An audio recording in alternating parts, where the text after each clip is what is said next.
మహాభారతం ఆదిపర్వము సప్తమ శ్వాసం పార్ట్ 2. దౌమ్యుడు.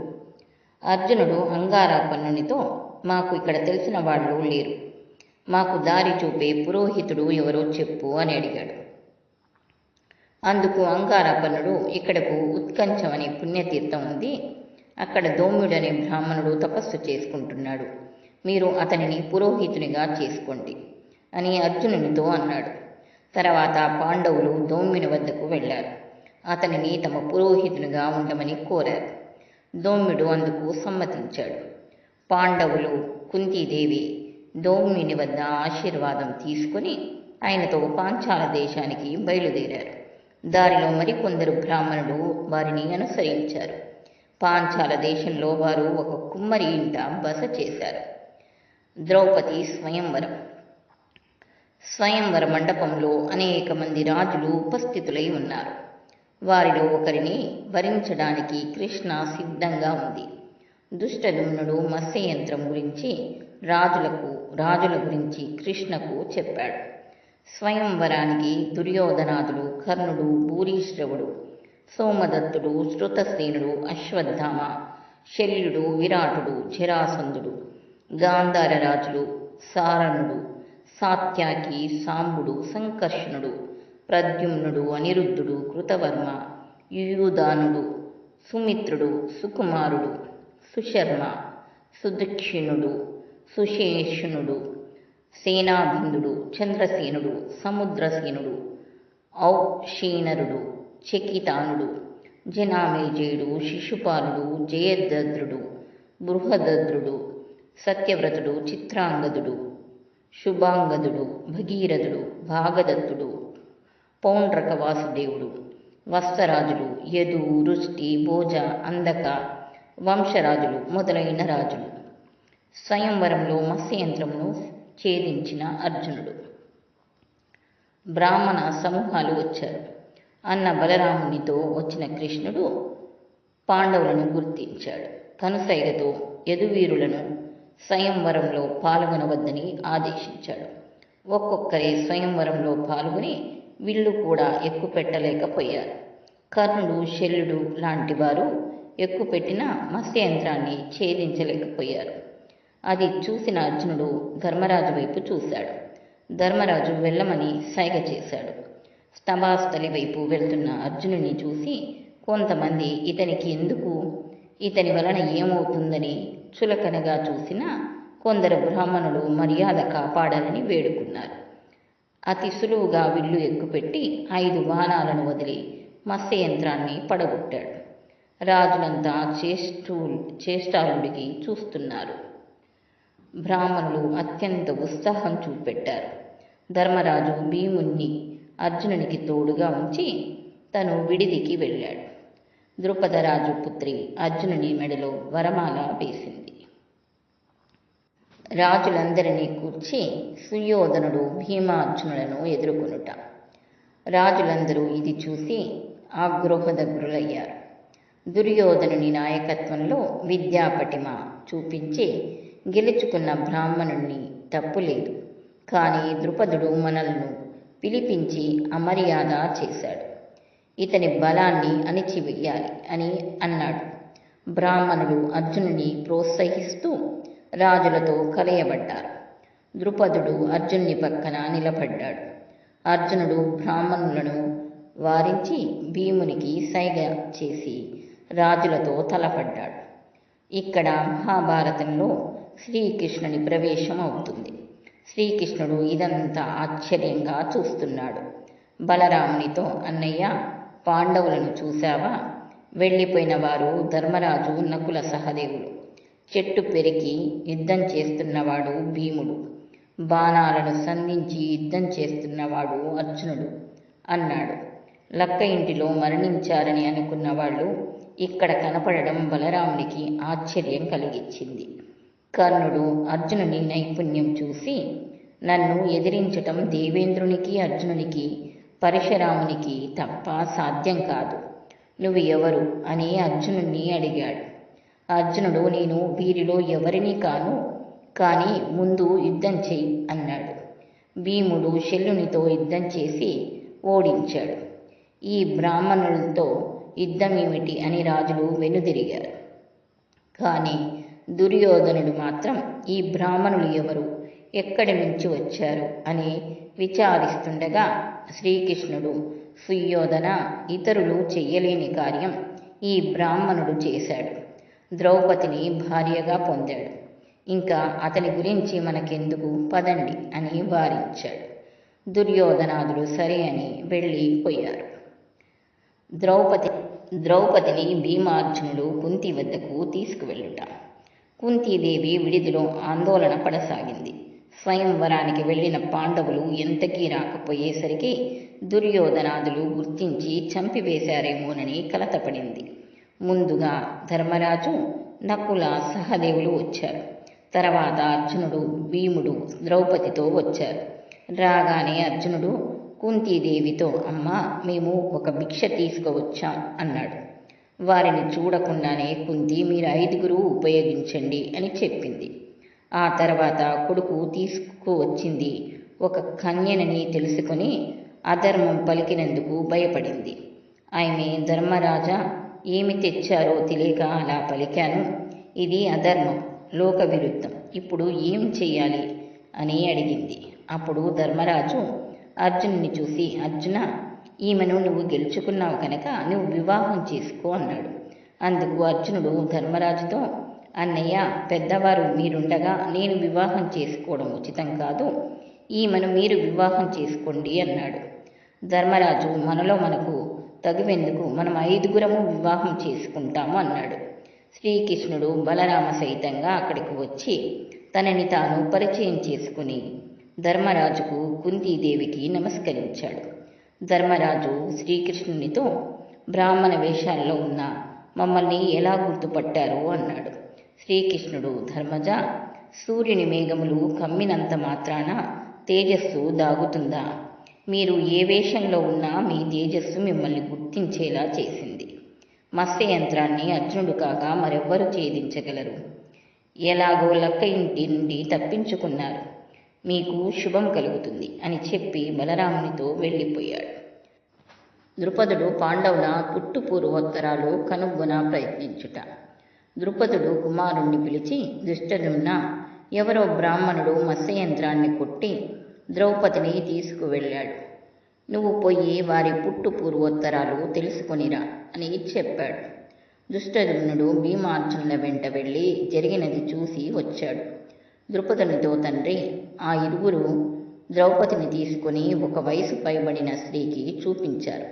అందరూ ఆమెకు నమస్కరించారు. అందులో పెద్దవాడు చెప్పినది విని మిగిలిన 4 వెళ్ళి భిక్ష తీసుకుని వచ్చారు. అందులో కొంత భాగం బలిదానాలకు, అతిథులకు పెట్టారు. మిగిలిన దానిలో సగం బలిష్ఠుడైన 2వ వానికి పెట్టారు. మిగిలిన వారు తిన్నారు. చెల్లి ద్రౌపది వారికి విసుక్కోకుండా సేవలు చేసింది. వారందరికీ దర్భలతో పడకలు తయారు చేసింది. వారంతా ఏనుగులు, గుర్రాలు, యుద్ధాల గురించి మాట్లాడుకుంటున్నారు. వారి నడవడిక బ్రాహ్మణుల వలె లేదు, శ్రేష్టమైన రాజకుమారుల వలె ఉన్నారు. దుష్టదుమ్నుడు చెప్పాడు. ఆయన ద్రుపదునికి నమ్మకం కుదరక తన పురోహితుణ్ణి పిలిచి, విప్రమోత్తమ, నువ్వు వెళ్ళి వారి వద్దకు పుట్టుపూర్వోత్తరాలు కనుక్కొనిరా అని పంపాడు. పురోహితుణ్ణి చూసి ధర్మరాజు తగిన విధంగా సత్కరించాడు. ఆ పురోహితుడు ధర్మరాజుతో, బ్రాహ్మణోత్తమ, ద్రుపదుడు ఆడపిల్ల తండ్రి కదా, మీ కుల గోత్రాలు అడిగి రమ్మన్నాడు అన్నాడు. ధర్మరాజు, విప్రోత్తమ, మీ రాజు మత్స్యయంత్రం కొట్టిన వాడికి పిల్లనిస్తానని చెప్పాడు. మా సోదరుడు సాధించాడు. మా కుల గోత్రాలు తెలుసుకుని ఏం చేస్తాడు? వీరుడు కాని వారు మత్స్యయంత్రం కొట్టగలరా? మీ రాజు కోరిక తీరింది కదా, విచారమేలా అని మర్మంగా మాట్లాడాడు. చేసేది లేక ఆ విప్రుడు ఆ విషయాన్ని ద్రుపదునికి చెప్పాడు. ద్రుపదుడు పాండవులను గుర్తించుట. విప్రుని మాటలకు ద్రుపదుని సందేహం కొంతవరకు తీరినా మనసులో ఇంకా ఏదో సందేహం. అది తీర్చుకోవడానికి 4 జాతుల వారికి అనువైన రథాలను సిద్ధం చేయించి దుష్టదుమ్నుని పాండవులను తీసుకురావడానికి పంపాడు. పాండవులు క్షత్రియులకు ఉచితమైన రథాలను ఎక్కి ద్రుపదుని వద్దకు వచ్చారు. పాండవులకు ఎదురేగి అతిథి సత్కారాలు గావించి వారికి అనేక కానుకలు పంపాడు. పాండవులు క్షత్రియులకు ఉచితమైన ఆయుధాలను మాత్రమే తీసుకున్నారు. ద్రుపదుడు సంతోషించాడు. వారు క్షత్రియులన్న నిర్ధారణకు వచ్చారు. కానీ వారి నోటితో చెప్తే బాగుంటుందని ధర్మరాజుతో, అయ్యా, మీరు దేవతల, గంధర్వుల, క్షత్రియుల లేక బ్రాహ్మణుల చెప్పి నా సందేహం తీర్చండి. మీ నిజ స్థితి తెలియకుండా నా కుమార్తెను ఎలా ఇవ్వగలను అన్నాడు. ఇంకా దాచడం భావ్యం కాదని ధర్మరాజు, ద్రుపద మహారాజా, మేము క్షత్రియులం, పాండురాజు పుత్రులం. నా పేరు ధర్మరాజు. వీరు భీమార్జున నకుల సహదేవులు. మత్స్యయంత్రాన్ని నా తమ్ముడు అర్జునుడు ఛేదించాడు. ఈమె మా తల్లి కుంతీదేవి అని చెప్పాడు. ద్రౌపది వివాహ ప్రస్తావన. అది విన్న ద్రుపదుడు తన చిరకాల కోరిక నెరవేరిందని పొంగిపోయాడు. ధర్మరాజు పక్కన కూర్చొని, విచిత్ర వీరుని మనవడు, పాండురాజు కుమారుడు నాకు అల్లుడు కావడం నాకు సంతోషంగా ఉంది. స్వయంవరంలో అతడిని వరించిన కన్యతో అర్జునునికి వివాహం చేస్తాను అన్నాడు. దానికి ధర్మరాజు, అర్జునుడి కంటే ఇద్దరం పెద్దవాళ్ళన్నప్పుడు అదెలా కుదురుతుంది అన్నాడు. ద్రుపదుడు, అయితే పెద్దవాడివైనా నువ్వు వివాహం చేసుకో, ధర్మబద్ధంగా ఉంటుంది అన్నాడు. ధర్మరాజు, అలా కాదు, అర్జునుడు తెచ్చిన భిక్ష 5 పంచుకోవాలని మా తల్లి గారి కోరిక. అందువలన ఆ కన్యను మేము 5 వివాహం చేసుకుంటాం అన్నాడు. అది విన్న ద్రుపదుడు, అదేమిటి, ఒక పురుషుడు చాలామంది కన్యలను వివాహం చేసుకోవచ్చు, ఒక కన్యను మాత్రం ఎక్కువ మంది వివాహం ఆడటం లోక విరుద్ధం, కనుక ఆలోచించి రేపు నిర్ణయం తీసుకుంటాం అన్నాడు. మరునాడు వ్యాసుడు అక్కడకు వచ్చాడు. అందరూ సమావేశమైన సమయంలో ద్రుపదుడు వ్యాసునితో జరిగినదంతా వివరించి, మహాత్మా, ఒక కన్యను 5 పురుషులకు ఇవ్వడం లోక విరుద్ధం కదా, తమరే ధర్మ నిర్ణయం చెయ్యండి అన్నాడు. ధర్మరాజు చేతులు జోడించి, మాకు మా తల్లి దైవం, ఆమె మాటను మేము జవదాటం. నేను మాట వరసకు కూడా అబద్ధం చెప్పను. నా నోట ఈ మాట ఎలా వచ్చిందో తెలియడం లేదు. పూర్వం జటిల అను ఋషికన్య 7 ఋషులను వివాహమాడింది. దాక్షాయిని అనే కన్య ప్రచేతనులు అనబడే 10 మందిని వివాహం చేసుకుంది. కనుక ద్రుపద మహారాజా, ఆలోచించక నీ కుమార్తెను మా 5 ఇచ్చి వివాహం చేయవచ్చు అన్నాడు. ఇరువురి వివాదం విన్న వ్యాసుడు కాసేపు ఆలోచించాడు. ద్రుపదునితో, మహారాజా, నీ కుమార్తెను ధర్మరాజు చెప్పినట్లు వారి 5 ఇచ్చి వివాహం చేయి. ఇది ధర్మ నిర్ణయం. ఇందుకు కారణం చెప్తాను అని చెప్పి ద్రుపదుని ఏకాంతానికి తీసుకువెళ్ళాడు. ద్రౌపది పూర్వజన్మల వృత్తాంతం. వ్యాసుడు ద్రుపదుడితో, ద్రుపద మహారాజా, పూర్వము మౌద్గల్యముని భార్య ఇంద్రసేన మహాప్రతివ్రత. మౌద్గల్యుడు కుష్ఠరోగంతో బాధపడుతున్నాడు. అయినా అసహించుకోకుండా సేవలు చేస్తుంది. ఒకరోజు భర్తకు భోజనం పెట్టి మిగిలిన అన్నం తింటూ ఉన్నప్పుడు అందులో భర్త వేలు ఊడిపడి ఉండటం చూసి అది పక్కన పెట్టి మిగిలిన అన్నం తింటూ ఉంది. ఇది చూసి మౌద్గల్యుడు ఆశ్చర్యపోయాడు. ఇంద్రసేన, నీ పతిభక్తి అమోఘం. నీకు ఏమి వరం కావాలో కోరుకో, ఇస్తాను అన్నాడు. నాదా, నాకు వాంఛలు తీరలేదు. అందుకు మీ రూపము అందుకు అడ్డు వస్తుంది. మీరు అందమైన 5 రూపాలుగా మారి నా కోరికలను తీర్చండి అని అడిగింది. అందుకు అంగీకరించిన మౌద్గల్యుడు మనోహరమైన 5 రూపాలు ధరించి భార్య కోరిక తీర్చాడు. తర్వాత అతడు బ్రహ్మలోకానికి వెళ్ళాడు. కానీ కోరికలు తీరని ఇంద్రసేన మరో జన్మలో కాశీరాజు కుమార్తెగా జన్మించింది. ఆమె చాలా కాలం కన్యగా మిగిలిపోయింది. శివుని గురించి తపస్సు చేసింది. శివుడు ప్రత్యక్షమై ఏమి కావాలో కోరుకో అన్నాడు. శివుణ్ణి చూసిన ఇంద్రసేన తన మనసులోని బలవత్తరమైన కోరికతో శివుణ్ణి చూసిన తత్తరపాటుతో నాకు భర్త కావాలి అని 5 సార్లు చెప్పింది. శివుడు ఆమెతో తదాస్తు, మరజన్మలో నీకు 5 భర్తలు లభిస్తారు అన్నాడు. అది విని ఆమె తన పొరపాటు గ్రహించింది. దేవా, ఒక కన్యకు 5 భర్తలు లభించడం లోక విరుద్ధం కదా, నాకు ఈ వరం వద్దు అన్నది. అందుకు శివుడు, సాధ్వి, నువ్వు 5 భర్తలతో ధర్మబద్ధమైన కాపురం చేస్తావు అన్నాడు. అలా అయితే నాకు నిరంతర పతి సేవా భాగ్యం కావాలి. నాకు ఒక్కొక్కరితో ఏకాంత జీవితం కావాలి. కన్యత్వం చెడకుండా కాపురం కావాలి అని అడిగింది. శివుడు ఆమె కోరిన విధంగా వరాలు ఇచ్చాడు. నువ్వు వెళ్ళి గంగా తీరంలో ఉన్న ఇంద్రుడిని తీసుకురా అన్నాడు. ఆ సమయంలో యమధర్మరాజు సత్రయాగం చేస్తున్నాడు. యాగదీక్షలో ఉన్నాడు కాబట్టి ప్రాణిహింస చేయలేదు. లోకంలో మరణాలు తగ్గి భూభారం ఎక్కువైంది. ఇంద్రాది దేవతలు బ్రహ్మలోకానికి వెళ్ళి, దేవా, మరణం లేకుంటే మానవులకు మాకు తేడా ఏమిటి? అందుకు తరుణోపాయం తమరే చెప్పాలి అన్నారు. అందుకు బ్రహ్మదేవుడు, యముని సత్రయాగం ముగిసేదాకా మీరు నిశ్చింతగా ఉండండి. ఆ తర్వాత అతడు మానవులను అంతమొందిస్తాడు.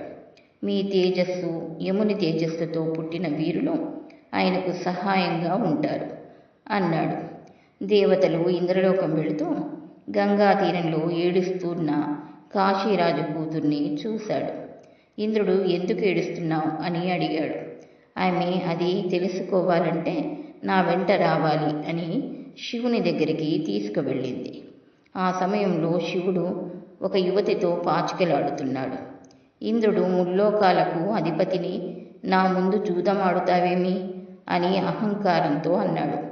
అందుకు శివుడు కోపించి, గర్వంతో మాట్లాడకు, నీకు చేతనైతే ఆ కొండ గుహను చీల్చు అన్నాడు. ఇంద్రుడు సరేనని గుహను చీల్చగానే తనలాంటి నలుగురిని చూసి ఆశ్చర్యపోయాడు. శివుడు నిజరూపం ధరించి, మీ 5 ఇంద్రులు మానవలోకంలో జన్మించండి. కాశీరాజు పుత్రిక మానవకాంతగా జన్మించి మీకు భార్య అవుతుంది అన్నాడు. వ్యాసుడు, ద్రుపద మహారాజా, ఆ 5 ఇంద్రులే పాండవులు. కాశీరాజు కుమార్తె నీ ఇంట పెరుగుతున్న యజ్ఞసేని. నీకు అనుమానమైతే వారి నిజ రూపాలు చూడు అని తన తపోమహిమతో వారి రూపాలు చూపగా వెలుగుతున్న వారి నిజ రూపాలను చూశాడు. వ్యాసుడు, ద్రుపద, పూర్వము నితంతుడు అనే రాజర్షి కుమారులు కూడా ఔషీనర పుత్రికను స్వయంవరంలో గెలిచి వివాహమాడారు. కనుక నీ కూతుర్ని పాండవులకిచ్చి వివాహం జరిపించు అన్నాడు. ద్రౌపదితో పాండుసుతుల వివాహం. వ్యాసుని మాటలతో ద్రుపదుని సందేహం తీరింది. ద్రౌపదిని పాండవులకు ఇవ్వడానికి సమ్మతించాడు. పాండవుల తరపున ధౌమ్యుడు పౌరోహిత్యం వహించాడు. సర్వాలంకార భూషితైన ద్రౌపదిని ముందుగా వేదోక్తంగా ధర్మరాజుకిచ్చి వివాహం చేయించారు. తర్వాత పరమశివుణ్ణి ప్రార్థించగానే తిరిగి కన్యత్వం సిద్ధించింది. ఆ తర్వాత భీమసేనునికి, ఆ తర్వాత అర్జునునికి, ఆ తర్వాత నకుల సహదేవులకు వేదోక్తంగా వివాహం జరిపించారు. ఆపై కుంతీదేవి ఆశీర్వాదం పొంది, ఆపై పెద్దల ఆశీర్వాదం పొందారు.